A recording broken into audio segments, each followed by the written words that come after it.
We're continuing our look at motivation. We talked about how in the classical view of management, we're looking at public performance evaluations. In the scientific view, we're focusing on pay. In the behavioral, we're focusing on reducing conflict and starting to look at some of the social aspects of the job and the relationship between managers and employees, which moves us into that humanistic view of management.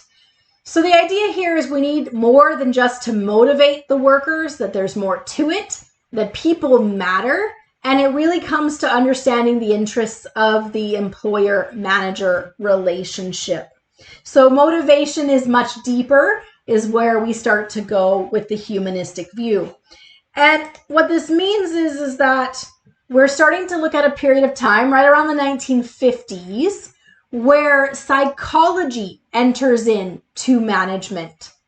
And in fact, there's a whole field in psychology that focuses on how people interact within a business organization.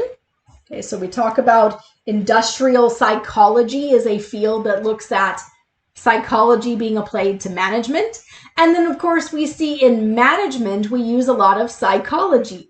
So in fact, many of you, if you'll stick around for the 4-year business degree, you'll have an opportunity to take a number of psychology courses. And what we're hearing from industry, so from banks, from investment firms, they want their employees to have the business degree, but to have taken a number of courses in psychology. Why? Because if you're in marketing, if you're in finance, we need to understand both the customer and their behavior, but we also need to understand employees and how they are motivated. So let's dive into that humanistic view of management. So you can thank Hugo Munsterberg for the fact that we're bringing psychologists into management. And it seems like we're missing an R here. Munsterberg. There we go. So he is the father of industrial psychology, and he's the one who brought in the role of psychologists into management. So what he found is that psychological practices could be used to find modern ways to hire the right person for the right job. So we can use psychology in terms of the hiring process and in terms of predicting how well they were going to perform. We can actually get them to be their most efficient by looking at psychological conditions. We're going to find methods to direct the behavior of the individual to be in alignment with what management's objectives are.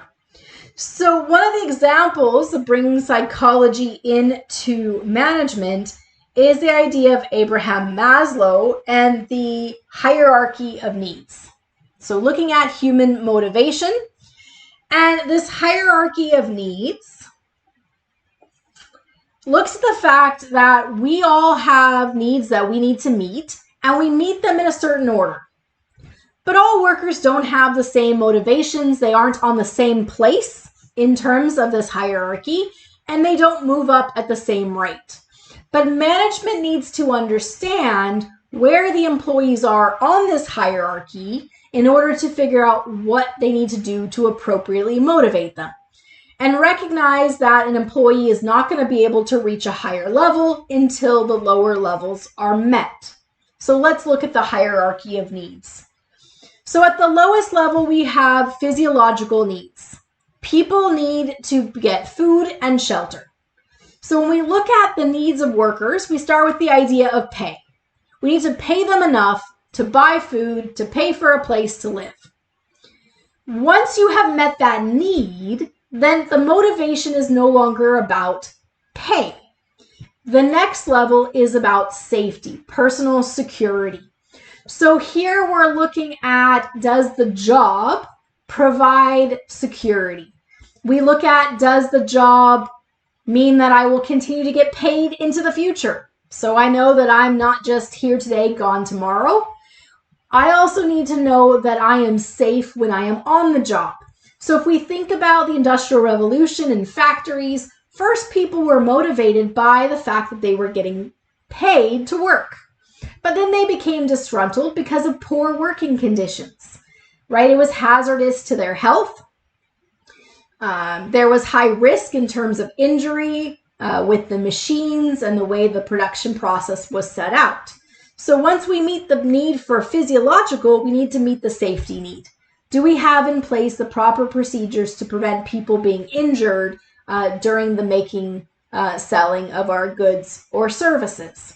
Well, once people feel safe, so job stability, not going to get injured, the next piece is love and belonging.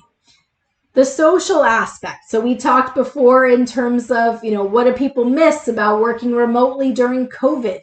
They miss that sense of belonging, that socialization. So they're at that next level, that love and belonging level, in terms of Maslow's hierarchy of needs. So recognizing that if your employees are at this level, what we need to do is provide opportunities for them to interact with each other. So we need to have celebrations in terms of years that people have been on the job. We need to have Christmas parties, opportunities for people to work in teams and collaborate. Once that has been met, the next level is esteem. So this is the recognition. This is the sense of freedom in terms of deciding what I do and how I do it on the job. So more autonomy. And then there needs to be a way to praise, respect, recognize those who go above and beyond or who show quality work.